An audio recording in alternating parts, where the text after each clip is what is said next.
తెరవండి. అపోస్తుల కార్యాల గ్రంథం 4వ అధ్యాయం 19వ వాక్యాన్ని నేను చదువుతాను. పరిశుద్ధ గ్రంథం బైబిల్ నుండి అపోస్తుల కార్యాల గ్రంథం 4వ అధ్యాయం 19వ వాక్యాన్ని నేను చదువుతాను. మీరు శ్రద్ధగా దేవుని మాటల్ని ఆలకించాలని కోరుకుంటున్నాను.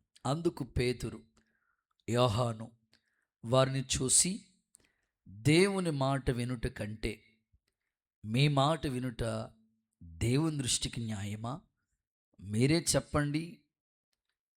హల్లెలూయా అని చెప్పండి. రైట్. ఈరోజు మన వర్తమానం పేరు దేవుని మాట అనండి. ఓకే. దేవుని మార్గం, దేవుని ప్రజలు, దేవుని సాక్ష్యం, దేవుని కృప, ఇలా కొన్ని మాటలు మనం చెప్పుకుంటా వెళుతున్నాం. ఈరోజు దేవుని మాట అనండి మీ నోటితో. రైట్. ఇక్కడ సందర్భం మీకు తెలియజేస్తాను. పేతురు, యోహానులు ఒక మహిమ కలిగిన దేవుని పరిచర్యలో వాడబడుతున్న గొప్ప సేవకులుగా ఉన్నారు. ఒక దేవాలయం దగ్గర పుట్టుకతోనే ఒక కుంటివాడు ఉండేవాడు. వాడికి ఏమాత్రం కూడా లేవలేని పరిస్థితుల మధ్యలో ఉన్నాడు. పేతురు, యోహానులు ఆ దేవాలయం దగ్గర ఉంటే జస్ట్ అక్కడే ఉన్న ఆ వ్యక్తిని చూశారు. వాడు కూడా వీళ్ళ దగ్గర ఏదైనా దొరుకుతుందేమని అటువైపు చూశాడు. పేతురు, యోహానులు అంటారు, మా దగ్గర వెండి బంగారాలు ఏమీ లేవు, మాకు కలిగిందే నీకు ఇస్తున్నాం, నజరేయుడని యేసు నామములో లేచి నడువు అని చెప్పిన వెంటనే అద్భుతంగా ఆ పుట్టుకతో కుంటివాడు దిగ్గున లేచి నిలిచి నడిచి దేవుణ్ణి మహిమపరిచాడు. ఎప్పుడైతే ఈ అద్భుతమైన కార్యం జరిగిందో అక్కడున్న కొంతమంది ప్రజలు దైవ కార్యం జరిగిన వెంటనే వాళ్ళ స్థితిగతులు, వారి యొక్క పరిస్థితి ఎలా వచ్చిందంటే, ఇదిగో యేసు నామాన్ని గురించి మీరు ప్రకటన చేయకూడదు, యేసు నామాన్ని స్మరించకూడదు, యేసు నామాన్ని బోధించకూడదు అని పటిష్టంగా వాళ్ళు మాట్లాడుతూ వచ్చారు ప్రజలందరూ. అప్పుడు పేతురు, యోహానులు అంటారు, మేము దేవుని మాట మానేసి మీ మాట వినాలా? దేవుడికి స్తోత్రం చెప్పండి ఒకసారి. మేము విన్న వాటిని, కన్న వాటిని చూడకుండా చెప్పకుండా ఉండలేం అని అద్భుతమైన సాక్ష్యం ఇచ్చారు. పేతురు ప్రసంగిస్తే 3,000 మంది, 5,000 మంది రక్షించబడ్డారు. దేవునికి స్తోత్రం కలుగునుగాక. ఇలాంటి ఉజ్జీవం దేవుడు అనుగ్రహించునుగాక. ఇక్కడ సందర్భంని మీకు జ్ఞాపకం చేస్తూ చెప్పాల్సిన మాట ఏమిటంటే, అంత గట్టిగా వాళ్ళు అస్సలు యేసు పేరు ఎత్తొద్దు, యేసు ప్రభు నామాన్ని స్మరించొద్దు, యేసు ప్రభు గురించి బోధించొద్దని గట్టిగా వాళ్ళకి వార్నింగ్ ఇస్తే పేతురు, యోహానులు అంటారు, మీ మాట వినటం న్యాయమా? దేవుని మాట మానేసి. ఇంత వ్యతిరేకతల మధ్యలో కూడా వాళ్ళు దేవుని గురించి అద్భుతంగా చాటారు. ప్రస్తుత కాలంలో ఎక్కడ దేవుని కార్యాలకు వ్యతిరేకత ఉందో వారి మధ్యలోనే దేవుని నామం విజయోత్సవాలతో ఊరేగించునుగాక. మీ ఇంట్లో కూడా ఇదే వాతావరణం మీకు ఎదురవుతూ ఉంటుంది. ఆదివారం వెళ్తే వెళ్ళు, కానీ చీకట్లో పడి వెళ్ళిపోవాలా? వ్యతిరేకత మీకు ఎదురవుతూ ఉంటుంది. ప్రార్థనకి వెళ్తే వెళ్ళు, కానీ ఉపవాసం ఉండాలా? ఇలాంటి సిచ్యువేషన్స్ ఉంటాయి మీకు కూడా. పరిచర్య చేస్తే చేయగాని సేవకి వెళ్ళిపోతానంటావేంటి? ఇలాంటివి ఎదురవుతూ ఉంటాయి మీకు కూడా.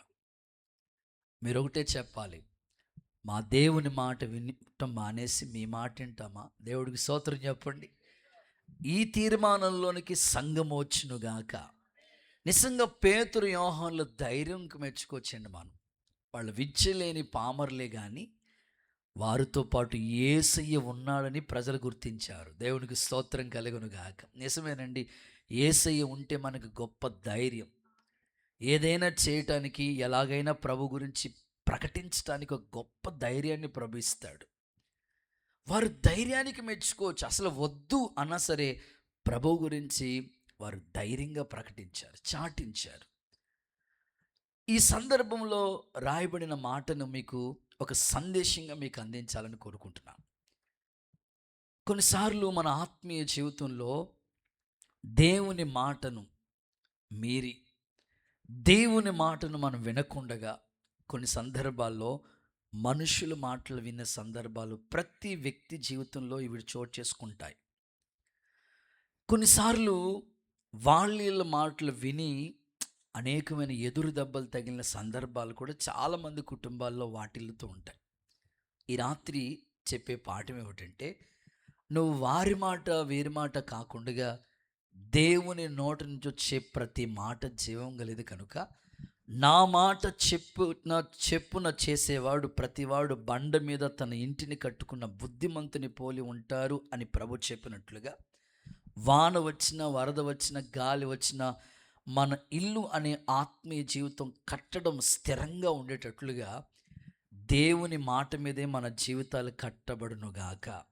ప్రభు మాటకే లోబడి జీవించే కృప దేవుడు మీకు ఇచ్చునుగాక. మీరు అడగొచ్చు, అన్నయ్య దేవుని మాటలు ఎలా ఉంటాయి అంటే, కొన్ని ఇంట్రడక్షన్లో కొన్ని మాటలు చెప్తాను. మనుషుల మాటలు ఎలా ఉంటాయో, దేవుని మాటలు ఎలా ఉంటాయో ఈ ఇంట్రడక్షన్లో కొన్ని మాటలు మీకు చెప్తాను. సబ్జెక్ట్ వచ్చేసి దేవుని మాట వింటే కలిగే ప్రయోజనాలు ఏంటో ఒక 5 మాటలు మీకు చెప్తాను. కుడి చేతులు ఎత్తి ఒకసారి హల్లెలూయా చెప్తారా? హుషారుగా చెప్పండి. సో పేతురు యోహానులు అక్కడ దేవుని మాట వినటమే న్యాయం అనుకుని వాళ్ళు విన్నారు, అలాగ అనుసరించారు. కనుకనే పేతురు నీడ పడితే అనేకులు బాగుపడ్డారు. దేవునికి స్తోత్రం కలుగును గాక. యోహాను చరిత్రలో గొప్ప పరిచర్య చేశాడు. యేసుప్రభు శిలువ దగ్గర నిజంగా ఆ యేసుప్రభు రొమ్మున ఆనుకుని జీవించిన వ్యక్తిగా యోహాను జీవితం కనబడుతుంది. ఏదేమైనా ఈ రాత్రి ఈ మాటల యొక్క సారాంశం మీ అందరికీ దేవుడు బోధించునుగాక. మనందరికీ తెలిసిన ఒక కంఠస్థ వాక్యం చెప్తాను, మీరు ఫిల్లింగ్ ద బ్లాంక్స్. బలులు అర్పించుట కంటే, పొట్టేళ్ళు అర్పించుట కంటే మాట వినుట ఎంత శ్రేష్టమో ఈరోజు మనం వినాలి. బలులు అర్పించడం కంటే, పొట్టేళ్ళు అర్పించడం కంటే మాట వినటం చాలా శ్రేష్టం. అసలు దేవుని మాటలు ఎలా ఉంటాయో ఇందులో కొన్ని మాటలు మీకు చెప్తాను. పవిత్రమైన మాటలు అనండి. సో దేవుని మాటలు ఎలాంటివంటే అవి పవిత్రమైనవి, 7 సార్లు కడిగినంత పవిత్రంగా ఉంటాయంట. అంత పరిశుద్ధమైనవి దేవుని మాటలు. అసలు మన బైబిల్ పేరే పరిశుద్ధ గ్రంథం. సో ఇందులో రాయబడిన ప్రతి మాట పవిత్రమైన మాట. ఆ పవిత్రమైన మాటను లెక్క చేస్తే నీ జీవితాన్ని కూడా దేవుడు అద్భుతంగా కడతాడు. ఆమె ఆ తర్వాత దేవుని మాటలు ఎలాంటివి అనంటే నీతి కలిగిన మాటలు అనండి. సో కొన్ని నీతి సూత్రాలు అప్పుడప్పుడు మన పెద్దలు చెప్తూ ఉంటారు, నీతి వాక్కులు నీతి సూత్రాలు చెప్తూ ఉంటారు. అంతకంటే ఎంతో నీతి కలిగిన వాక్కులు దేవుని వాక్యంలో ఉన్నాయి. మీరు ప్రతిరోజు సామెతల గ్రంథం చదవండి. డైలీ బ్రేక్ఫాస్ట్ లాగా మార్నింగే మీరు సామెతల గ్రంథం చదివితే ఎన్ని హెచ్చరిక మాటలు ఉంటాయో, ఎన్ని నీతి వాక్కులు ఉంటాయో.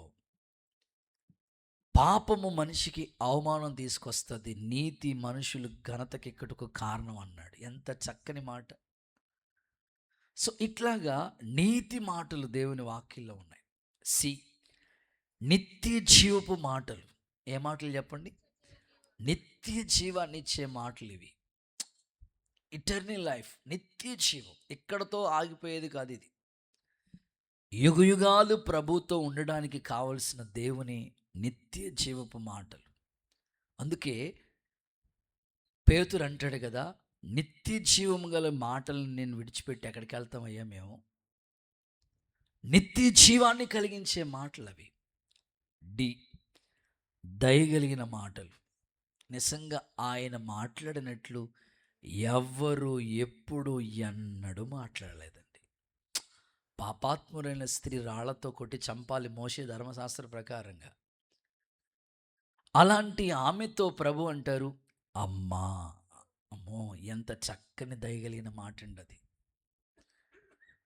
సిలువుకి అప్పగించబడుతున్నట్లు వీరేం చేస్తున్నారు వీరు ఎరగరు, వీరిని క్షమించు. ఎంత దయగలిగిన మాట అండి అవి.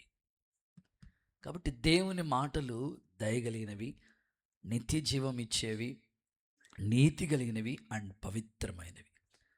అందుకనే మనుషుల మాటల కన్నా దేవుని మాటని నువ్వు ఎక్కువగా లెక్క పెట్టాలి, ఎక్కువగా కేర్ తీసుకోవాలి, ఆ మాటకి వాల్యూ ఇవ్వాలి. పరిశుద్ధాత్ముడు నిన్ను దర్శించునుగాక. మైనస్గా లోకస్తులు మాటలు ఎలాంటివయ్యా?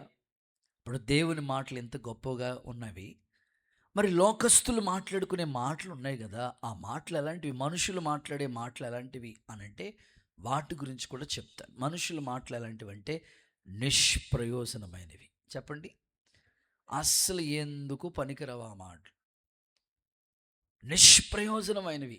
అందుకే మనుషుల మాటలు మీరు ఎక్కువగా ఇంట్రెస్ట్ చూపించొద్దు, కానీ దేవుని మాట, బైబిల్లో ఉన్న ఆ మాటకి మనం వాల్యూ ఇస్తే మన జీవితాన్ని కూడా ప్రయోజనకరంగా దేవుడు మారుస్తాడు. ఇందులోనే లోకస్తులు ఉండే మాటలు ఎలాంటివంటే ఇక్కడ చెప్పినట్లుగా గాలి మాటలు అంటవి. ఏ మాటలు చెప్పండి? అప్పుడప్పుడు చెప్తూ ఉంటారు కదా, మాకు విశ్వాస జీవితంలో ఎదుగుతున్నప్పుడు, పరిచర్యలో కొనసాగించబడుతున్నప్పుడు సేవకులు ఆయా సమయాల్లో చెప్తూ ఉండేవారు, ఒరే బాబు ఆ గాలుడు వచ్చాడా అని అడిగేవారు. దేవుడికి స్తోత్రం చెప్పు. ఏం పేరు అడి పేరు? గాలు. నిజంగా గాలేస్తే ఎగిరిపోయేట్టుగానే ఉండేవాడు. గాలుడు వచ్చాడా అని అడిగేవారు. రాలేదయ్యా. నిజంగా గాలి మాటలు అన్నీ వేస్ట్. గాలి మాటలు, మనుషులు మాట్లాడే మాటలు గాలి మాటలు. ఆ తర్వాత అపవిత్రమైన మాటలు. అందుకే ప్రవక్త యెషయా అంటాడు కదా, అయ్యో అపవిత్రమైన పెదవులు కలిగిన వాడిని, అపవిత్రమైన పెదవులు కలిగిన వాళ్ళ మధ్యలోనే నేను ఉన్నానయ్యా. అందుకే మనుషులు మాట్లాడే మాటల్లో, విస్తారమైన మాటల్లో దోషం ఉండక మానదు. అందుకే అపవిత్రమైన మాటలు. ఆ తర్వాత అహంకారం మాటలంట. కొంతమంది మాట్లాడినప్పుడు మీరు చూడండి ఎంత అహంకారంగా మాట్లాడుతూ ఉంటారు. సో అందుకని మన మనుషుల మాటలు కాకుండా దేవుని మాటల్ని లక్ష్య పెడదాం, దైవ వాక్యం మీద మన మనస్సు నిలుపుకుందాం. ఆత్మీయంగా మీ జీవితాల్ని ప్రభు కట్టునుగాక. హుషారుగా ఆమెనంటారా? ఈరోజు నా ప్రశ్న, దేవుని మాట వినుట వలన ఉపయోగం ఏంటి? ఒక 5 రకాల ఉపయోగాలు మీకు చెప్తా. ఈ రాత్రి నుంచి మీరు దైవికంగా దేవుని మాటల మీద లక్ష్య పెట్టి దేవుని మాటకు లోబడి ఆ ప్రకారంగా మీ జీవితాన్ని కట్టుకుంటే ఈ 5 రకాల దీవెనలు మీరు కన్నులతో చూస్తారు. యేసయ్య నామములో ఆ దీవెన మీకు అనుగ్రహించునుగాక. రైట్, చదువుదామా? మొదటి మాట, దేవుని మాట వింటే ప్రయోజనాలు ఏంటో ఒక 5 రకాల ప్రయోజనాలు మీకు చెప్తాను. ద్వితీయోపదేశకాండం మొదటి మాట, ద్వితీయోపదేశకాండం 28వ అధ్యాయం 2వ వాక్యాన్ని దయచేసి బైబిల్ ఉన్నవాళ్ళు చక్కగా చూడండి. ద్వితీయోపదేశకాండం 28వ అధ్యాయం 2వ వచన భాగం, నీవు నీ దేవుడైన యెహోవా మాట వినిన ఎడల ఈ దీవెనలన్నీ నీ మీదకి వస్తాయి. అందరూ ఒకసారి ఆమేన్ అంటారా? ఇంకొంచెం గట్టిగా ఆమేన్ అంటారా? రైట్. మొదటి మాట, దీవించబడతాము అనండి. ఈ దీవెనలన్నీ నీ మీదకి వస్తాయి. ఎప్పుడు? నీ దేవుడిని యెహోవా మాట శ్రద్ధగా వింటే. అంటే దేవుని వాక్కు అని పిలువబడుతున్న దేవుని మాట, చెప్పబడే ప్రతి మాట నువ్వెంత శ్రద్ధగా వింటావో అన్ని దీవెనలు నీకు వస్తాయి. అశ్రద్ధగా వింటే శాపము అన్నాడు. దీవెనల కన్నా శాపాలు ఎక్కువగా ఉంటాయి ఈ 28వ అధ్యాయంలో. దేవుని మాట నువ్వు శ్రద్ధగా విన్నావా, ఈ దీవెనలన్నీ నీకే. ఎలాంటి దీవెనలు? పట్టణంలో దీవించబడతావు, పొలంలో దీవించబడతావు, భూఫలం దీవించబడుతుంది, గర్భఫలం దీవించబడుతుంది, పిండి పిసుకు తొట్టే దీవించబడుతుంది. ఇంకొక అద్భుతమైన మాట చెప్పన, నీ శత్రువు ఉన్నాడే అపవాది, వాడు నీ ఎదుటికి వచ్చి ఏదో విధంగా నిన్ను హతమార్చాలని ప్రయత్నం చేస్తూ ఉంటాడు. ప్రతి కుటుంబంలో అపవాది విలేతాండం చేస్తూ ఉన్నాడు. నీ శత్రువైన అపవాది సాతానుడు నిన్ను ఏదో విధంగా హతమార్చాలని వాడు శత ప్రయత్నాలు చేస్తూ ఉంటుంటే, వాడు ఏదో విధంగా నీ మీద కీడు తీసుకురావాలని వాడు ప్రయత్నాలు చేస్తూ ఉంటుంటే, లేఖనంలో ఏమని చెప్పారు తెలుసా? వాడంట నీ మీద అనేకమైన ప్రయోగాలు చేసిన వాడు వచ్చినట్లుగానే 7 దారుల్లో పారిపోయేట్లుగా దేవుడు చేస్తాడంట. దేవుడికి స్తోత్రం చెప్పండి. నా ప్రార్థన, మీ ఇంటి మీద ఏలుబడి చేసే ప్రతి సాతాను అధికారం కొట్టివేయబడును గాక. యేసు నామములో శత్రు కార్యాలు నిర్మూలమైపోను గాక. అక్కడ అదే మాట రాశారు. 7 దారుల్లో పారిపోయేట్లుగా చేస్తాడంట దేవుడు, దేవుని మాటను వింటే. ఇంకా ఏం చెప్పారు తెలుసా? ఆకాశం తన మంచి ధననిధిని మీకు తెరుస్తుంది. ఇంకో గమ్మత్తైన విషయం చెప్పన, యెహోవా నీకు సమృద్ధిగా మేలు కలుగు చేస్తానన్న వాగ్దానం ఈ అధ్యాయంలోనే ఉంది. సమృద్ధిగా మేలు. దేవుని మాట వినుటే ఇన్ని రకాల దీవెనలు ఉన్నాయి. అందుకొరకే ఈ రాత్రి ప్రభు చెప్తున్నాడు, దేవుని మాట తూచ తప్పకుండా పాటించడానికి ఆత్మ దేవుని సహాయం నీకు కలుగునుగాక. కొన్నిసార్లు దేవుని మాటకు భిన్నంగా మన వ్యక్తిగత జీవితాలు మలుచుకుంటాం. అలాంటి సమయాల్లో దీవెనకు బదులు శాపమే విలేతాండం చేస్తూ ఉంటుంది. ఫర్ ఎగ్జాంపుల్, శపించబడిన దాంట్లో ఏది ముట్టుకోవద్దు యెహోషువ ఆజ్ఞాపించాడు. శాపగ్రస్తమైనది ఏది ఉండకూడదు, కొంచెం కూడా ఉండకూడదు, నిర్మూలన చేసేసే అన్నాడు. కానీ ఆకాను ఆ శపించబడిన దాన్ని తెచ్చుకుని గుడారంలో దాయటం వల్లే కదండి, తనొక్కడితో పోలేదు, తన ఫ్యామిలీ మీద ఆ ప్రభావితం చూపించింది. రాళ్లతో కొట్టబడి అగ్నితో కాల్చబడి ఈ స్థితి ఆకానికి ఎందుకు వచ్చింది? ఒకటి, శపించబడినది ఏది తన ఇంట్లో ఉండకూడదు. ఆ మాటకు వస్తే ఈ వాక్యాన్ని మనకు అప్లై చేసుకుందాం. మన వ్యక్తిగత జీవితంలో శపించబడింది ఏది కూడా, నిర్జీవమైంది ఏది కూడా మన ఇంట్లో ఉండకూడదు. హృదయం అనే ఇంటిలో అంతకన్నా ఉండకూడదు. అలాగ మీ జీవితాన్ని కట్టుకుంటే ఈ దీవెనలన్నీ యేసయ్య మీకు సొంతం చేయునుగాక. హుషారుగా ఒకసారి ఆమెనంటారా? మీరు అడగవచ్చు, అన్నయ్య దేవుని మాట వింటే నిజంగానే దీవెన వస్తుందా? నిజంగానే దీవెన వస్తాయి. ఎంత దీవెన వస్తుంది చదువుదాం.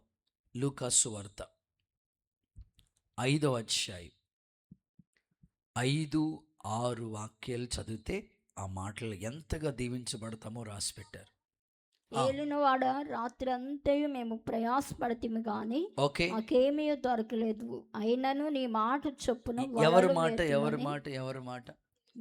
నీ మాట చెప్పునే వలలు వేస్తామని ఆయనతో చెప్పాను. ఓకే, వారు అలాగూ చేసి విస్తారమైన దీవెన. హల్లెలూయా చెప్పండి. పట్టచాలంత దీవెన. హల్లెలూయా. సో దేవుని వాక్యంలో రాయబడిన ఒక అద్భుతమైన మాట ఏమిటంటే, నీ మాట చొప్పునే. పేతురు వెరీ సీనియర్, అందరికన్నా సీనియర్. ఎక్కడ చేపలు పడతాడో బాగా, ఎక్కడ వలేస్తే చేపలు పడతాడో బాగా తెలుసు ఆయనకి. ప్రాంతంతా ప్రయాసపడ్డాడు కానీ ఫలితం లేదు. కానీ దేవుని మాట కొంచెం లోతుకు నడిపించు. ఆ మాట నేను మీతో చెప్తున్నాను, మీ భక్తి మునుపెన్నట్టు చేసిన భక్తి కంటే కూడా ఇప్పుడు కొంచెం లోతుగా భక్తి చేయమని ప్రభు మీకు చెప్తున్నాడు. అది దేవుని మాట. నావా అంటే మన జీవితం. కొంచెం లోతుగా నీ భక్తిని నడిపించుకో. విస్తారమైన దీవెనలతో దేవుడిని జీవితాన్ని నింపునుగాక. మనం ఏం చేస్తామంటే, నాతో సహా ఈ మాటలు చెప్తున్నా, అందరితో కలుపుకొని చెప్తున్నా, మన భక్తిని క్యాలిక్యులేషన్ చేసుకుంటూ ఉంటాం. ఆదివారం అమ్మో ఫస్ట్ ఆరాధనకి వెళ్ళిపోవాలి, దేవుడికి స్తోత్రం కలుగునుగా, జాయిన్ అయిపోయారు. శనివారం ఉపవాస ప్రార్థనలో పార్టిసిపేట్ చేయాలి, జాయిన్ అయిపోయారు. సోమవారం ఇంకేమన్నా ఉందా, శనివారం ఆదివారం భక్తి చేస్తే మళ్ళీ సోమవారమా, కుటుంబ ఆరాధన చేసుకోవాలి కదా. మరలా ప్రార్థన భక్తి ఎప్పుడంటే మరలా ఆదివారం శనివారం. సో దేవుడు ఏమంటారంటే కొంచెం లోతుగా నడిపించు.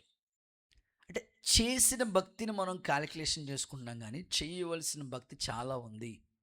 ఇప్పుడు వారంలో 2 రోజులు దేవునికి ఇచ్చామంటే ఇక 5 రోజులు మిగిలిపోయినాయి కదా.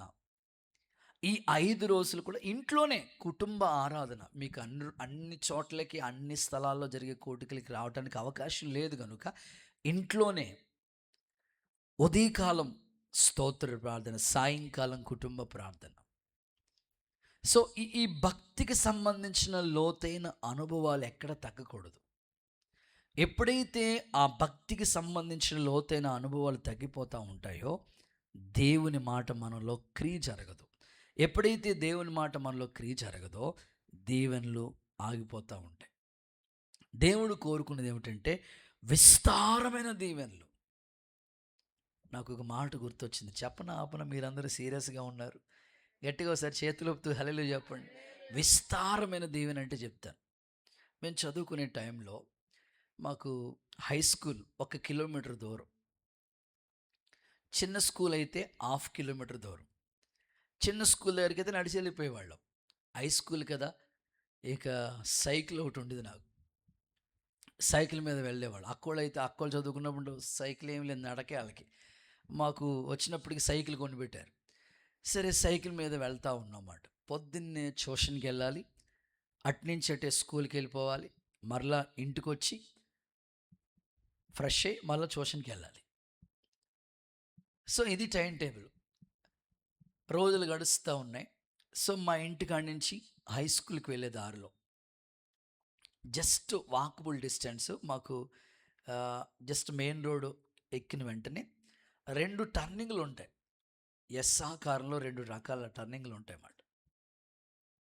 సో జస్ట్ ఆ రైస్ మిల్ కాడ నుంచి కొంచెం అలా వెళ్ళండి, టర్నింగ్ తగులుతుంది, మళ్ళీ టర్నింగ్ తగులుతుంది. మేము చదువుకుంటున్న టైం అన్నమాట. కరెక్ట్గా ఎర్లీ మార్నింగ్ ట్యూషన్కి వెళ్తూ ఉన్నాం, సైకిల్ మీద వెళ్తున్నాడు. నేను, నాతో పాటు రాజు అని ఒక తమ్ముడు ఫ్రెండ్ అన్నమాట, ఇద్దరు క్లాస్మేట్స్. ఆ పిల్లోడు ఇప్పుడు ఓఎన్జీసీలో డ్యూటీ చేస్తున్నాడు. సో నేను సేవలో ఉన్నాను. విచిత్రం, ఇద్దరు వెళ్ళిపోతున్నమాట. వెళ్ళిపోతుంటే ఆ టర్నింగ్ దాటి వెళ్ళాలి. ఆ టర్నింగ్లో మేము జస్ట్ వెళ్తున్న టర్నింగ్లో జనాలందరూ గుమ్ముగూడేశారు. అస్సలు ఇసుక అయితే జనం అంటారు చూసారు, అలా ఉంది, అసలు ఖాళీ లేదు. ఏమైందిరా బాబు అంటే లారీ తిరగబడిపోయింది. ఆ టర్నింగ్లో, అది ఎస్ ఆకారం అని చెప్పాను కదా, ఆ టర్నింగ్లో లారీ తిరగబడిపోయింది, అవతల పక్క పడిపోయింది. ఇప్పుడు ఏదైనా జరిగితే సాధారణంగా అందరూ జనాలు గమ్ముగొడిపోతారు. సరే ఇప్పుడు ఏదైనా ప్రొక్లైన్ వచ్చో ఆ లారీని తీయటము, అప్పుడు అక్కడ జనం ఉన్నారంటే ఉన్నది బాగుంటుంది. పోనీ ఎవరైనా చనిపోయారా బాబు అనుకుంటే అక్కడ జనం ఉన్నారా, లేదు, ఏమీ లేదు, కానీ జనం ఉన్నారు. ఇంతకీ ఆ లారీ ఎంత అద్భుతంగా తెరబడిపోయిందంటే ఆ లారీలో ఏ వస్తువులు ఉన్నాయంటే ఈ ద్రాక్ష పళ్ళు లారీ. దేవుడికి స్తోత్రం చెప్పండి. ఓసు గారు వింటున్నారా? మామూలుగా లేదు అసలు. వచ్చిన వాళ్ళు బొట్లు అక్క మీరేం మాట్లాడలేదేంటి? విస్తారమైన దీవెన అంటే వచ్చిన వాళ్ళు వచ్చినట్లుగా, ఇక జనాలను ఎవరిని పట్టించుకోవట్లేదు, ఆ లారీ గురించి ఎవరు పట్టించుకోవట్లేదు, వచ్చిన వాళ్ళు వచ్చినట్లుగానే ద్రాక్ష గెల్లు. నేను అనుకున్నాను అనమాట అప్పుడు, ఒక నాయన ఒక కొబ్బరి చెట్టు పడిపోయింది అనుకో, సాధారణంగా బొండాల కోసం జనాలు ఎట్లా పరిగెడుతుంటారో కావాలన్నప్పుడు పరిగెడుతుంటారు. ఇప్పుడు దీవెనలు అంటే విస్తాను అనుకోకుండానే వస్తాయంటే నీకు ఆ దీవెన ఎప్పుడంటే మాట వింటే. హల్లెలూయా చెప్పండి ఒకసారి.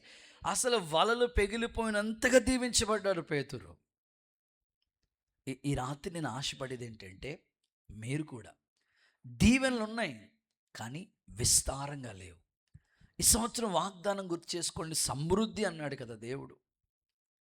అలాగూ కలిగేటట్లుగా దేవుని మాటకు లోబడదాం. ఎక్కడ భిన్నంగా దేవుని మాటకి అది విరోధం అని కనబడితే ఆ మాటను మనం అప్లై చేసుకోవద్దు.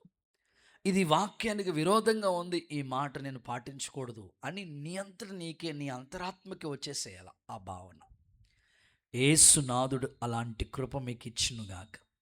మీరు ఇందులో ఆలోచించవలసిన విషయం కూడా ఉంది. లేదయ్య గారు, అన్నిసార్లు దేవుని మాట ఏంటో మాకు కుదరదు అయ్య గారు, ఏదో ఆదివారం మట్టుకైతే అట్లా కుదురుతుంది, కానీ పద్దాక దేవుని మాటలు అంటే మాకు బోరు కొడతా ఉంటుంది అయ్య గారు, దేవుని మాట ప్రతిసారి పాటించాలంటే మా వల్ల కాదయ్య గారు అంటారా? ఇద్దరు వ్యక్తులు మేము ముందు పెడతాను. అందులో ఫస్ట్ వ్యక్తి ఎవరంటే యోనా. నినేవేకి వెళ్ళాలి, అది దేవుని మాట, కానీ తర్షిష్కి వెళ్ళే ఆ వాడెక్కాడు. నిజంగానే వాడలో ఉన్న ఆ వస్తువులన్నీ కూడా నీటి పాలైపోయినాయి. యోనా, ఎందుకయ్యా నీకు ఈ వస్తువులన్నీ నీటి పాలైపోయే స్థితి వచ్చింది అంటే ఒకటే, దేవుని మాట వినకపోవటం వల్లే వాడికి నష్టం, వాడలో ఉన్న వాళ్ళకి నష్టం, వస్తువులన్నీ నేలపాలైపోయి. నేను అడుగుతున్నాను, వాడంటే మీ ఇల్లు, మీ కుటుంబం లేదా సంఘం. నీ ద్వారా ఎప్పుడు సంఘానికి నష్టం కలగకూడదు, నీ ఇంటికి నష్టం కలగకూడదు, మీ తోబట్టువులకి, మీ ఇంటి సభ్యులకి, కుటుంబ సభ్యులకి, అటు భర్త కావచ్చు, భార్య కావచ్చు, అన్నదమ్ములు కావచ్చు, అక్కచెల్లెలు కావచ్చు, నీ ఇంటోళ్ళు ఎవ్వరు నష్టపోకూడదు. ఈరోజు నువ్వు ఆలోచించు, నీ ద్వారా నీ ఇంటికి ఏమైనా నష్టం కలుగుతుందేమో, ఎప్పుడైనా నీ గురించి నీ ఇంటోళ్ళు బాధపడుతున్నారేమో, మనసు పెట్టు. ఒకవేళ ఏ బాధపడలేదు అనుకుంటే దేవుని మాట సరిగ్గా వింటున్నావని. ఒకవేళ నీ ద్వారా నీ ఇంటోళ్ళు బాధపడుతూ నష్టపోతున్నారనుకుంటే ఒకవేళ దేవుని మాట నిర్లక్ష్యం చేస్తున్నట్లు. ఆలోచించండి. యోనా మరలా తిరిగి చేప గడుపులోకి వెళ్ళినప్పుడు, అప్పుడు దేవుడు గుర్తొచ్చి, అప్పుడు ప్రార్థన చేసుకున్నప్పుడు, అప్పుడు మాట విన్నప్పుడు, అప్పుడు దేవుని కార్యం జరిగింది. ఇంత నష్టం అంతా మనకి ఎందుకు రావటం? ఆ నష్టం రాకుండానే ముందుగానే దేవుని మాట విందాం. పరిశుద్ధాత్ముడు మీకు సహాయం చేయనుగాక. ఇందులోనే సౌలు మైనస్గా చెప్తున్నా, దేవుని మాట వినకపోవటం వల్లే రాజ్యాన్ని పోగొట్టుకున్నాడు అంతే. లేకపోతే ఇశ్రాయేలుకి మొట్టమొదటి రాజు 40 సంవత్సరాలు ఏలాడు. అసలు ఓ రేంజ్లో ఉండవలసిన సౌలు ఎందుకు రాజ్యం పోయింది సౌలు అంటే ఒకటే, మాట వినకపోవటం వల్ల. ఈరోజున నేను మిమ్మల్ని అడుగుతున్నాను, చాలామందిని మీరు చూడండి, వాళ్ళ ఉద్యోగం చేతులారా వాళ్ళు పోగొట్టుకున్న వాళ్ళు ఉంటారు. వాళ్ళ స్థితి, వాళ్ళ స్థాయి వాళ్ళే చేతులారా పోగొట్టుకున్నట్లుగా ఉంటారు. ఈ రాత్రి మేము మరలా అడుగుతున్నాను, దేవుని మాట ఎప్పుడు ఎదిరించొద్దు, ఆయన మాటకు లోబడి ఆ ప్రకారంగా నడిపించబడండి. విస్తారమైన దీవెనలు దేవుడు మీకు ఇచ్చునుగాక. హుషారుగా హల్లెలూయా అని చెప్పండి. రైట్, రెండో మాటలోకి వెళ్ళిపోదాం. దేవుని మాట వింటే ఏంటి ప్రయోజనం? నిర్గమాకాండం 15వ అధ్యాయం 26 వాక్యం చూద్దాం. కంఠస్థ వాక్యం ఇది కూడా మీకు. నిర్గమాకాండం 15:26-26. నీ దేవుడైన యెహోవా వాక్కు అంటే మాట శ్రద్ధగా వింటే, ఆయన దృష్టికి న్యాయమైనది చేసి ఆయన ఆజ్ఞలకు విధేయులై ఆయన ఆజ్ఞలు అంటే దేవుని మాటలు వింటే నడిచిన ఎడల ఉంటే, నేను ఐగుప్తీయులకి కలగజేసిన రోగంలో ఏది నీకు రానివ్వను, ఒకవేళ వచ్చినా నిన్ను స్వస్థపరిచే యెహోవాను నేనే. హల్లెలూయా చెప్తారు ఒకసారి బిగ్గరగా హల్లెలూయా. సో రెండవదిగా దేవుని మాట వింటే కలిగే ప్రయోజనం ఏంటి అనంటే స్వస్థత కలుగుతుంది. అనండి ఒకసారి మీ నోటితో, నీ దేవుడైన యెహోవా వాక్కు శ్రద్ధగా నువ్వు వింటే, ఆయన ఆజ్ఞలు, కట్టడలు, నియమాలు నువ్వు గైకుంటే, ఇదిగో ఐగుప్తులకి కలుగు చేసిన రోగం ఏది నీకు రానివ్వను, ఒకవేళ వచ్చినా నిన్ను స్వస్థపరిచే యెహోవాను నేనే. నేను అంటాను, రోగాలు రావని కాదు, వచ్చిన దైవిక స్వస్థత యేసయ్య అనుగ్రహం మీకు దయచేయునుగాక. నిజమేనండి, మానవ జీవితంలో స్వస్థత చాలా ప్రాముఖ్యమైనది. ఆరోగ్యంగా ఉంటేనే, హెల్త్ కండిషన్ బాగుంటేనే మనం ఏమైనా చేయటానికి అవకాశం ఉంటుంది. హెల్త్ సిక్ అయిన 4 రోజులు జ్వరం వచ్చి ఇబ్బంది పడితే ఇంకేమీ చేయలేని పరిస్థితి. అందుకే ప్రభు అంటారు, ఐగుప్తీయులు కలుగు చేసిన రోగం రానివ్వను, ఒకవేళ వచ్చినా నిన్నెప్పుడు నేను బాగు చేస్తూనే ఉంటాను. ఇప్పుడు ప్రభువా ఇదిగో నా మాట వింటేనే. నిజంగా ఐగుప్తిలో కలిగిన రోగాలు, ఐగుప్తిలో వచ్చిన తెగుళ్ళు అమ్మో చాలా భయంకరమైనవి. సో ప్రభు అంటారు, నీ దగ్గరికి రానివ్వను వాటిని. ఇంకా ఈ ఈ ఈ సీజన్లో ఈ ఈ సమ్మర్ స్టార్ట్ అయిపోయింది కదా, చాలామంది ఈ ఈ ఈ వారం అంతా కూడా చాలామంది చర్చెస్కి వాళ్ళు ఫోన్ చేసి, క్యాంపస్కి ఫోన్ చేసి ప్రార్థన రిక్వెస్ట్ కోరుకున్నది ఏంటంటే, అన్నయ్య ఈ వైరల్ ఫీవర్లతో, ఆ తర్వాత ఈ ఎక్కువగా చికెన్ ఫాక్స్, ఈ ఈ ఈ ఎండకి బాగా ఎక్కువ అయిపోయి చాలామంది చాలా సిక్ అయిపోయిన పరిస్థితి. సో అది ఒక వైరల్, ఒకరి నుంచి ఒకరికి, పిల్లోడికి ఎవరికి స్కూల్లో పిల్లోడికి ఒకరికి వచ్చిందంట, వాళ్ళని బట్టి వాళ్ళ మమ్మీకి అలాగలా స్ప్రెడ్ అయిపోయింది. సో చాలా ఇబ్బంది పడుతున్నారు. నేనంటాను వారిని కూడా ప్రభు స్వస్థపరచునుగాక. సో దేవుడు రానివాడు, ఒకవేళ వచ్చినా బాగు చేస్తారట. సో దేవుని మాటకి అంత శక్తి ఉంది. అందుకే మీరు చూడండి, కొన్ని సందర్భాలు మీకు చెప్తా. 12 సంవత్సరాల నుంచి వైద్యుల చేత తిప్పలు పడింది ఆమె. ఒక్క సంవత్సరం కాదండి, ఒక్క రోజు కాదు, 2 ఏళ్ళు కాదు, 12 ఏళ్ళు. ఒకసారి ఆ ఊహా చిత్రం మీరు ఊహించుకొని, 12 సంవత్సరాలు హాస్పిటల్ చుట్టూ తిరిగితే, 12 సంవత్సరాలు వైద్యుల దగ్గరికి వెళతా ఉంటుంటే ఎంత ఇబ్బంది పడి ఉంటుంది అంటారు. ఒకసారి ఆలోచించండి. కొన్ని రోజులు మెడిసిన్స్ వాడాల్సి వస్తే చాలా ఇబ్బంది పడుతూ ఉంటారు కదా. అలాంటిది 12 సంవత్సరాలు అక్కడ రాశారు, తిప్పలు పడిందంట ఆమె, చాలా తిప్పలు పడిందంట. మరి అలాంటిది దేవుడు వస్త్రం ముట్టుకుంటేనే స్వస్థత ఇచ్చాడు కదా. ఈ రాత్రి అలాంటి దైవిక స్వస్థతలు సంఘంలో జరుగునుగాక. దేవుడు వాక్కుని పంపి అనేకుల్ని బాగు చేయనుగాక. ఇంకా చెప్తాను, 18 సంవత్సరాలు నడుము వంగిపోయిన స్థితిలో ఉంది. ఏమండి, 2 రోజులు నడుము నొప్పి వచ్చి మన పని మనం చేసుకోలేని పరిస్థితిలో ఉంటేనే ఎంతో సఫర్ అయిపోతాం కదా. 18 సంవత్సరాలు నడుము వంగిపోయిన స్థితిలో ఉందంటే ఆమె ఎంత సఫర్ అయి ఉంటుంది అంటారు. అసలు పద్దాక మరలా ఆమె పోనీ ఎక్కడో లేదు, దేవాలయంలోనే ఉంది. ఆ బాధ భరించలేక ఇబ్బంది పడుతుంది. దేవుడు అద్భుతంగా స్వస్థపరిచారు కదండి. నెక్స్ట్ 38 సంవత్సరాల నుంచి బెతెస్దా కోనేరు దగ్గరే ఉన్నాడు ఒక వ్యక్తి. అందరూ దిగుతున్నారు, బాగవుతున్నారు, కానీ మనోడు మాత్రం బాగవట్లేదు. దేవుడు లే, నీ పరిపెత్తుకున్నాడు అన్న వెంటనే అద్భుత స్వస్థత ఇచ్చాడు కదా ఆ వ్యక్తికి. నా ప్రార్థన, సంఘంలో ఎంతమంది బలహీనులుగా ఉన్నారో వారందరికీ దైవిక స్వస్థత దేవుడిచ్చునుగాక. బైబిల్లో ఒక వాక్యం చదివిస్తాను చూడండి. 107వ కీర్తన 19వ వచనం. 107:19. కష్టకాలమందు వారు యెహోవాకు మొరపెట్టిరి. కష్టకాలమందు వాళ్ళు దేవునికి మొరపెట్టారు, ఆయన వారి ఆపదల్లో నుండి వారిని విడిపించెను. ఆపదలోంచి విడిపించాడు. ఆయన తన వాక్కును అదిగో ఆ మాట, ఆయన తన వాక్కుని పంపి. ఎన్న వచనం? 20వ వచనం. ఆయన తన వాక్కుని పంపి వారిని బాగు చేశాను, వారు పడిపోయిన గుంటలోంచి లేవనెత్తి. ఒకసారి అందరూ ఆమెను చెప్తారా? వాక్కుని పంపి. వాక్కు అంటే దేవుని మాట. వాక్కుని పంపి బాగు చేశాడు. ఇంకొక సందర్భం దీనికి అనుబంధంగా చెప్తాను. శతాధిపతి, 100 మందికి లీడర్ ఆయన. తన దగ్గర పనిచేసే వాళ్ళు చాలామంది ఉన్నారు. బాధలో అనారోగ్యంతో బాధపడుతున్న ఒక్క దాసుడు తన దగ్గర ఉన్నాడు. ఇప్పుడు యేసు ప్రభు దగ్గరికి ఈ వ్యక్తి, ఈ శతాధిపతి వెళ్ళి అంటాడు, అయ్యా నువ్వు ఒక్క మాట సెలవి, నా దాసుడు దాసుడు ఎక్కడున్నాడు? ఎక్కడో ఉన్నాడు కదా, నీ ఇంటికి వద్దు, నువ్వు ఒక్క మాట సెలవిస్తే. అంటే వాక్కులో ఎంత దైవిక స్వస్థ. అందుకే వాక్యం వింటుండగానే దేవుడి స్వస్థత కార్యాలు జరుగునుగాక. సో వాక్యం మీద మనకు అంత నమ్మకం ఉండాలి. వాక్కుని పంపి బాగు చేస్తాడు.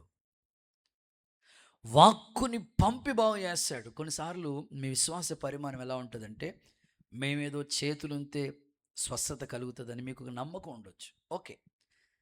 అంతకన్నా మా చేతుల్లో కన్నా దేవుని వాక్కులో స్వస్థత ఉన్నదని మాత్రం మీరు విశ్వసిస్తే, వాక్యం వింటుండగానే దేవుడు మీ హృదయంలో సంపూర్ణ క్షేమం కలుగు చేయనుగాక.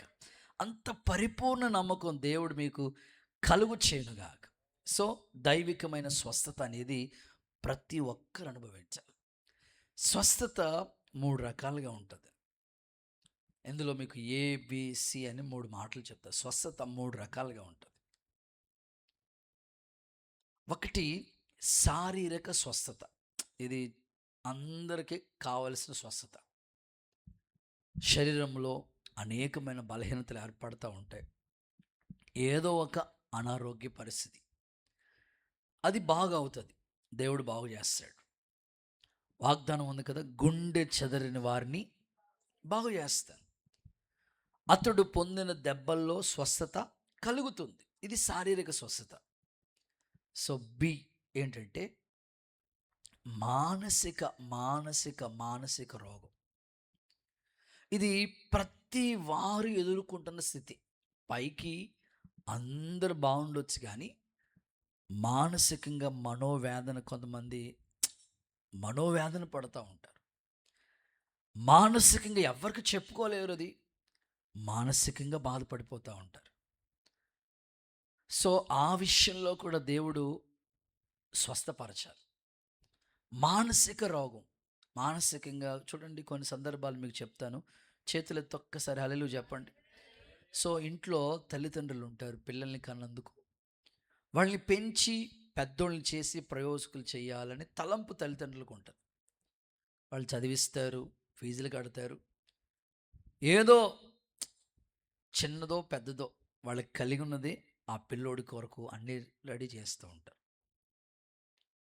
చివరికి ఆ పిల్లోడు ఎదిగి తల్లిదండ్రుల్ని పెంచి పోషించవలసిన కొడుకు అమ్మా నాన్నల్ని ఇంట్లోంచి బయటికి పంపించేస్తుంటాడు.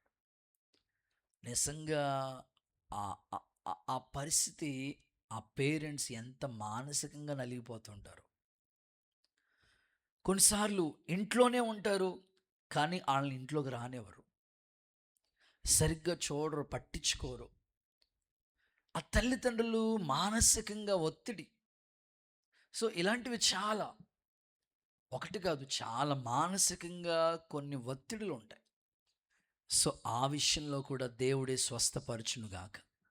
మానసికంగా ఎంతమంది సిక్ అయిపోతున్నారు. మానసిక కొంతమందికి ఇవే మనసులో ఉండిపోయి వాళ్ళకి ప్రార్థన రాదు, పరిచర్య చేయాలనే భావన ఉండదు.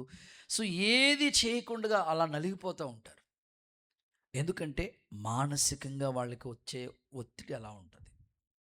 నా ప్రార్థన, మానసికంగా ఎంతమంది సిక్ అయిపోయారో, నలిగిపోయారో వారిని దేవుడే స్వస్థపరచునుగాక. కొన్నిసార్లు తల్లిదండ్రులు చెప్తా ఉంటారు, అయ్యా 20 రోజులైందయ్యా సరిగ్గా నిద్రపోయి, నెల రోజులైందయ్యా కంటి మీద కొనుక్కొచ్చి, అసలు ఏమైందమ్మా, ఇంట్లో అస్సలు ఉండాలనిపించట్లేదయ్యా. అంటే మానసికంగా వాళ్ళు ఎంతో సఫర్ అవుతున్నారు. దేవుడే వారికి వాక్కుని పంపి బాగు చేయనుగాక. కృంగిన వారిని దేవుడే లేవనెత్తునుగాక. ఆత్మీయ స్వస్థత.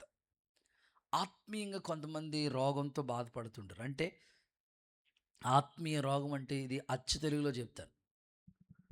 చేతులు ఉన్నాయి, కానీ అవి ప్రార్థన చేయడానికి ఉపయోగపడు, సహాయం చేయడానికి ఉపయోగపడవాట. ఊచ చెయ్యి, అది ఒక రోగమే. కాళ్ళు ఉన్నాయి, కానీ నడవలేడు, పరిగెత్తలేడు, ఎక్కడికి ప్రభు కోసం ఏమీ చేయలేడు, అదొక రోగం. ఉన్నాయి.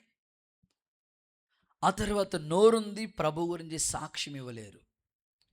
నోరుంది, ప్రభు గురించి పాడలేరు, ప్రార్థించలేరు, ఇదొక రోగం. ఇంకా చెప్పుకోవాలంటే ఎన్నో. సో ఈ విధంగా అన్నీ ఉండి కూడా ఏది చేయలేని పరిస్థితిలో ఉంటే దాన్ని ఆత్మీయ రోగం అంటారు.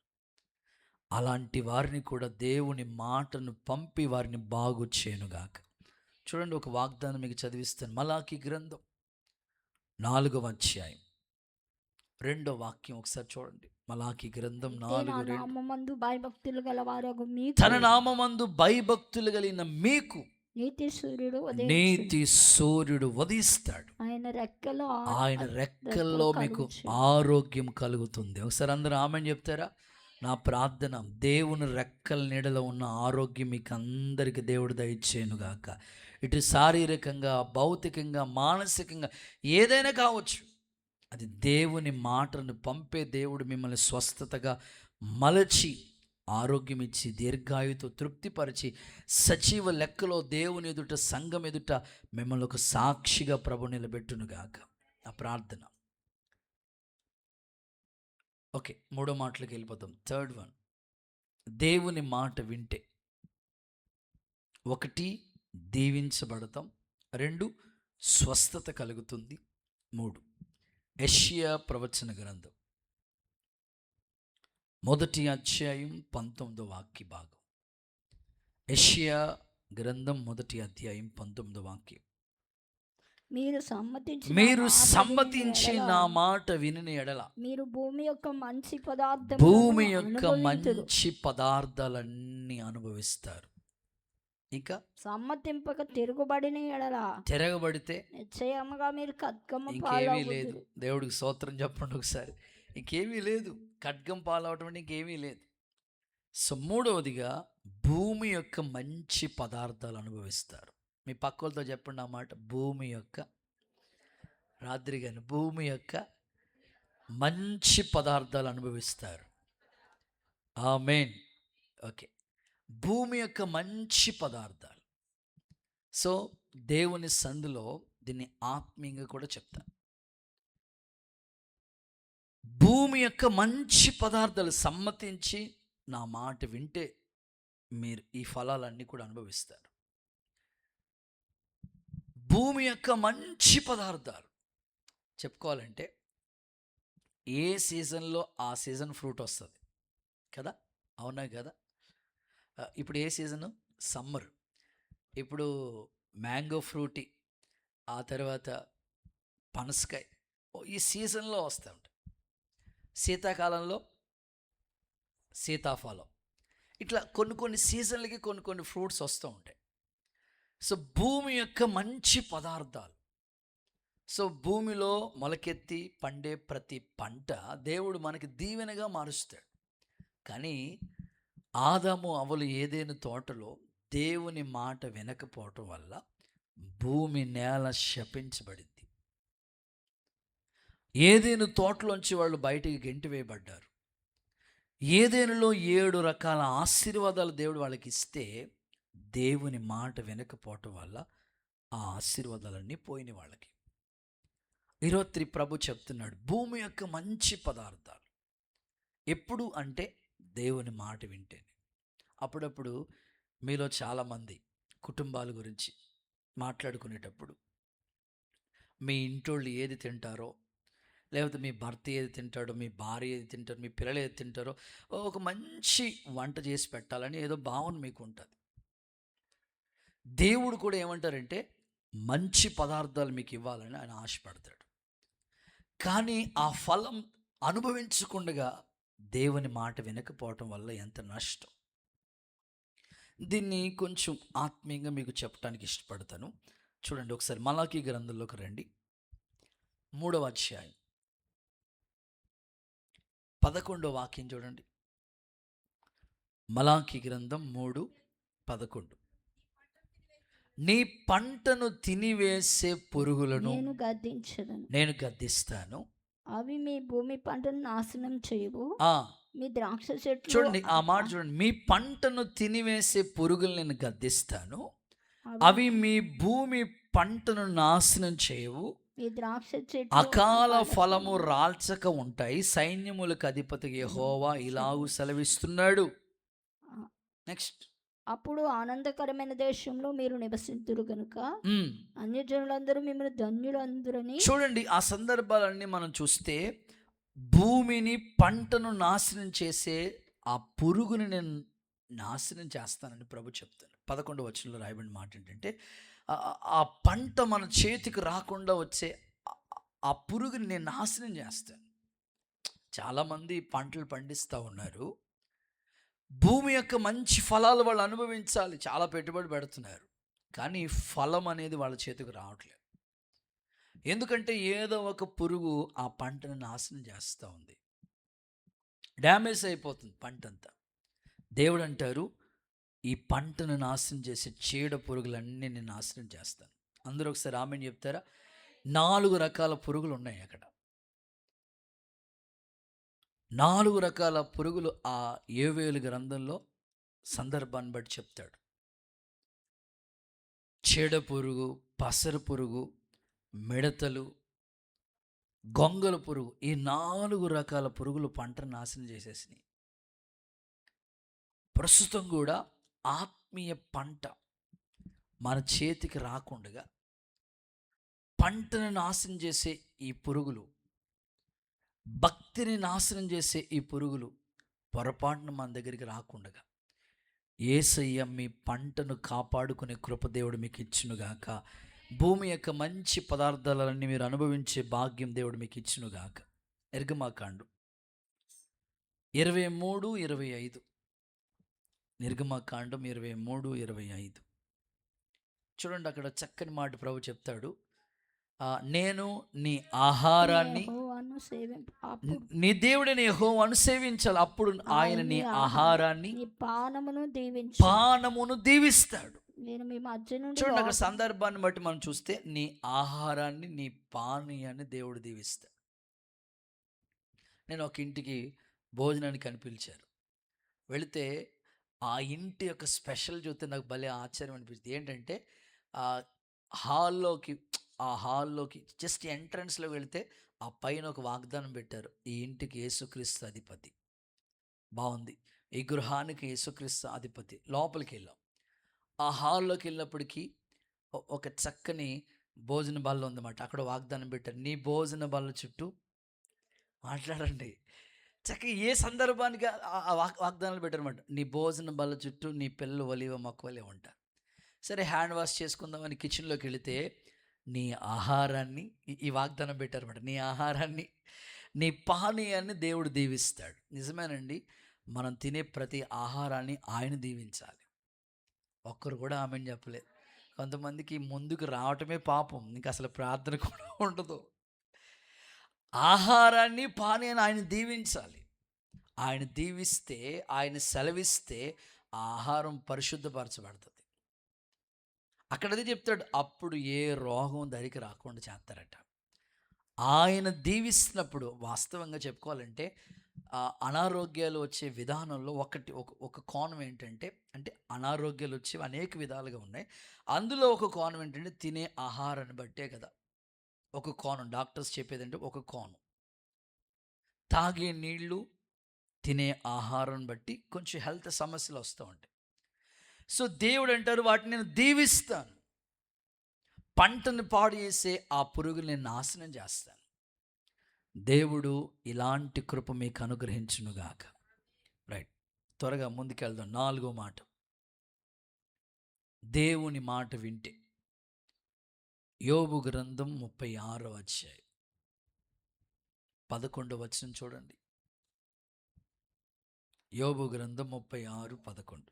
వారు ఆలకించి ఆయనను సేవించిన ఎడల తమ దినములను క్షేమంగాను తమ సంవత్సరాలు సుఖంగాను వెళ్ళబుచ్చుతారు. చాలు, వారు ఆలకించి ఆయన్ని సేవించిన ఎడల వారి దినములంటే వాళ్ళ రోజులు క్షేమంగా, వాళ్ళ సంవత్సరాలు సుఖంగా ఉంటాయి. చాలు. 4వది ఏంటంటే క్షేమంగా ఉంటాం. చెప్పండి, ఎలా ఉంటాం? క్షేమంగా ఉంటాం. మొన్న ఆదివారం మీకు ఒక వర్తమానం చెప్పాను, క్షేమాభివృద్ధి. ఒక అన్యరాజు చెప్పాడు, దర్యావేషు, మీకు క్షేమాభివృద్ధి కలుగుతుంది. విచిత్రమైన సంగతి ఏంటంటే, ఏ వర్తమానమైనా మేము వేదిక మీద నిలబడి వాక్యం చెప్పే ముందు ఆ వర్తమానం గురించి ప్రార్థన చేసుకుంటాం. ప్రభా, ముందు ఈ వాక్యం మాలో నెరవేర్చు, అప్పుడు నీ పిల్లల జీవితంలో నెరవేర్చు. అలా ప్రార్థన చేసుకుని మేము వేదిక మీదకి వచ్చి దేవుని వాక్యం ప్రకటిస్తాం. మీకు క్షేమాభివృద్ధి కలుగుతుంది, ఇలా చెప్పాను నేను. అదే ఆదివారం సాయంకాలం, ఆ రోజు ఆదివారం కదా, ఆదివారం దేవుడు మమ్మల్ని చెప్పే వర్తమానం మీద కూడా మమ్మల్ని పరీక్షిస్తూ ఉంటాడు. దేవుడికి స్తోత్రం చెప్పండి. ఆ వాక్యం ముందు మాలో నెరవేరేటట్లుగా టెస్టింగ్ ఉంటుంది అన్నమాట. సండే ఇంచుమించు ఒక 2-3 వారాల నుంచి సండే పవర్ కట్ అయిపోతుంది. మొన్న సండే పవర్ కట్, అసలు కరెంట్ లేదు. సో ఈవినింగ్ 7 వరకు కరెంట్ ఇవ్వాల, పవర్ లేదు. ఈ వైర్లు వర్క్ ఏదో చేసుకుంటా.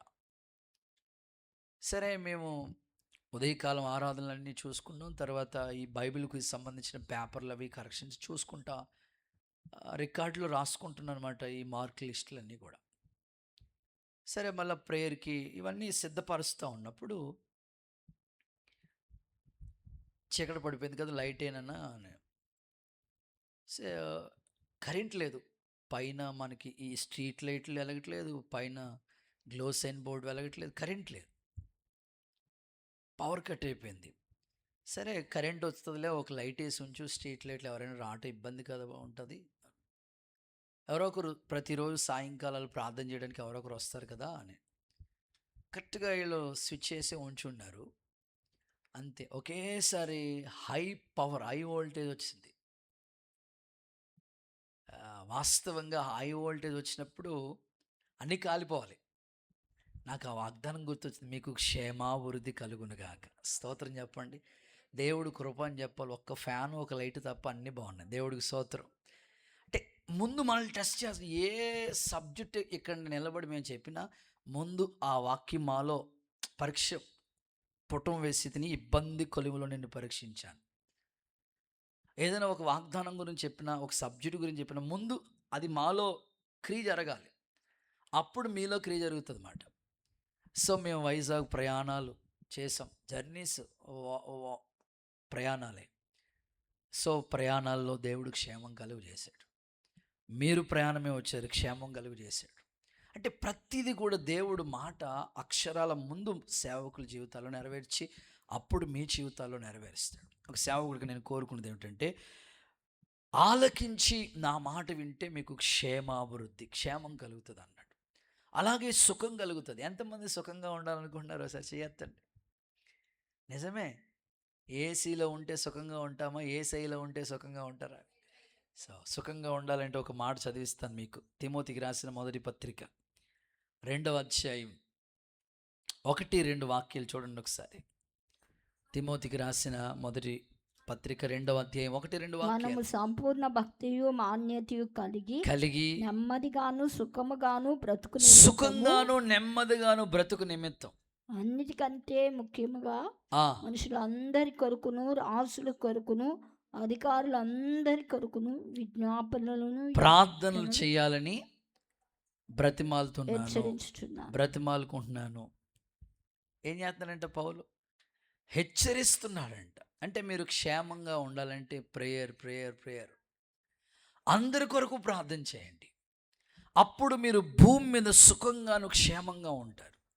మన ప్రార్థన ఎలా ఉంటుందంటే, మన గురించి అయితే అద్భుతంగా చేసుకుంటాం, ఇతరుల గురించి చేయాలంటే కష్టం. అందుకే మీకు రోజు చేయటం కష్టం అనుకుని రోజుకు ఒక రాష్ట్రం గురించి, ఆ రాష్ట్రంలో ఉన్న జిల్లాలు, మండలాలు, కేంద్రపాలిత ప్రాంతాలు, గ్రామాలు, వీటన్నిటిని ఒక లిస్టు గ్యాదర్ చేసి మీకు డైలీ వాట్సాప్లో పంపిస్తూ ఉన్నాం. ఎంతమంది చూస్తున్నారో, ఎంతమంది ప్రార్థన చేస్తారో ప్రభుకే తెలియాలి. కానీ అది మీకు క్షేమమే. అనేకుల కోసం మీరు ప్రార్థన చేయడం వల్ల మీకు క్షేమమే. మేము క్షేమంగా ఉండాలనుకోవాలన్న వాళ్ళందరూ సరే హల్లెలూయా చెప్పండి. ప్రార్థన చేస్తామన్న వాళ్ళు కూడా హల్లెలూయా చెప్పండి. అబ్బో నిజంగా చేతులు వేసినాయి. క్షేమంగాను సుఖంగా మీరు ఉంటారు. కానీ ఈ ప్రేయర్ పాయింట్స్ ఖచ్చితంగా మీరు చేయాలి. ఇంకా నేను మన కోనసీమ ఈ జిల్లా గురించి కొన్ని లిస్టులు కూడా గ్యాదర్ చేస్తున్నాను. మీకు ఖాళీ సమయంలో రోజు ఇబ్బంది పెట్టేది కాదు, ఒక కొద్ది సమయం ప్రార్థన చేస్తారు కాబట్టి ఆ లిస్టులు ప్రార్థన చేస్తూ ఉంటే మీకు అది క్షేమం కలుగు చేస్తూ ఉంటుంది, మీకు అది దీవెన కలుగు చేస్తూ ఉంటుంది. ప్రత్యేకంగా దేవుని మాట వినడం, ఆలకిస్తే సుఖంగా క్షేమంగా ఉంటారు. ప్రభు ఇలాంటి కృపకు మిమ్మల్ని పాత్రులుగా మార్చునుగాక. చివరిది ఆఖరి మాట చెప్పి ముగిస్తాను. ద్వితీయోపదేశకాండం 28వ అధ్యాయం మొట్టమొదటి వాక్యం చదువుకుని ప్రార్థన చేసుకుందాం. నీ దేవుడైన యెహోవా మాట శ్రద్ధగా వింటే, గైకుంటే భూమి మీద ఉన్న సమస్త జనులందరి కంటే నిన్ను హెచ్చించు. అంతే. ఆమేన్ చెప్పండి ఒకసారి. హల్లెలూయా చెప్పండి. సో చివరిది హెచ్చించబడతాం. సమస్త జనుల కంటే. కొన్నిసార్లు ఇలా అనుకుంటాం కదా, అమ్మ మీకు ఎవరికైనా తోడు కోడలు ఉంటే ఏమనుకోకండి, దేవుడికి స్తోత్రం. మీ తోడు కోడల కంటే దేవుడు మిమ్మల్ని హెచ్చిస్తాడు. ఒక్కరో ఇద్దరు చెప్పుకున్నారు, ఆమె ఉన్నారమ్మ మీకు తోడు కోడలు, ఓకే దేవుడికి స్తోత్రం. ఆడబడుసు ఉంటే ఆడబడుసు కంటే, తోటి వారి కంటే, నీ కొలిక్స్ కొంతమంది ఉంటారు కొంతమంది, వారి కంటే. వాగ్దానం ఉంది కదా, నువ్వు నీతిని ప్రేమించితివి, దుర్నీతిని ద్వేషించావు, నీ తోటి వారి కంటే ఆయన నిన్ను హెచ్చించినట్లు ఆనంద తైలంతో నిన్ను అభిషేకించాడు. అంటే హెచ్చించబడతాం ఎప్పుడంటే దేవుని మాట వింటే. మేము బైబిల్ పట్టుకుని వెళుతున్నప్పుడు మా తోటి వాళ్ళు చాలా కామెంట్ చేస్తూ ఉండేవారు, ఒరే వీళ్ళకి అనవసరంగా, వీళ్ళు అనవసరంగా దేవుడు దేవుడు దేవుడు అని తిరుగుతున్నారు, పద్దాక ప్రార్థన అని తిరుగుతున్నారని కామెంట్ చేసేవాళ్ళు. కామెంట్ చేసిన వాళ్ళు అలాగే ఉండిపోయారు. కానీ తోటి వారి కంటే మమ్మల్ని హెచ్చించాడు దేవుడు. సో నేను అదే కోరుకుంటాను, దేవుని మాట వింటే తోటి వాళ్ళ కంటే మనం సమస్త జనుల కంటే హెచ్చించబడతాం. ఇప్పుడు దానియేలు ఆ సంస్థానంలో 120 మంది ఉన్నారు. 120 మందిలో ముగ్గురిని సెలెక్ట్ చేశారు. ముగ్గురులో దానియేలు నెంబర్ 1 స్థానంలో హెచ్చింపబడ్డాడు. ఇవన్నిటికి ఒకటే రీజన్, దేవుని మాట. అపవిత్రమైంది ఇది ముట్టుకోకూడదు. అంతే. ఫుడ్ విషయంలో కూడా వాళ్ళు ఎంతో జాగ్రత్త తీసుకున్నారు. విగ్రహారాధన కార్యాలు వాటి వైపు వెళ్ళకూడదు, ఆ విషయాల్లో కూడా జాగ్రత్త పడ్డారు. అన్నిటిలో దేవుని మాట ఎక్కడ తూచా తప్పకుండా వాళ్ళు పాల్గొన్నారు. కనుకనే వారికి సమస్త జనుల కంటే హెచ్చింపబడిన స్థితి దేవుడు దానియేలుకి ఇచ్చాడు. నా ప్రార్థన, మీరు డిపార్ట్మెంట్లో ఉద్యోగం చేస్తూ ఉంటుంటే వాళ్ళ మధ్యలోనే దేవుడు మిమ్మల్ని తలగా నియమించునుగాక, హెచ్చించునుగాక. చిన్న కథ మీకు చాలా సందర్భాల్లో చెప్పుంటాను.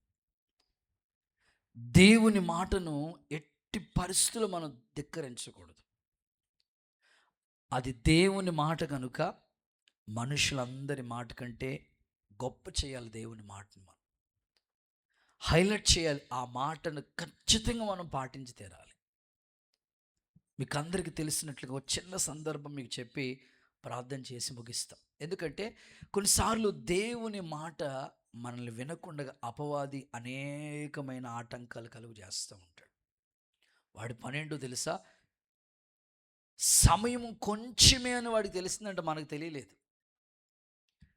టైం చాలా తక్కువగా ఉంది అని వాడికి తెలిసి రాత్రింబగళ్ళు పని చేస్తున్నాడు. వాడు హార్డ్ వర్క్ చేస్తున్నాడు. ఎవరిని మింగుదమని గర్జించు సింహాలు తిరుగులాడుతున్నాడు. ఒకటే, నేను దేవుని మాట వినకుండా చేస్తాడు వాడి కాన్సెప్ట్.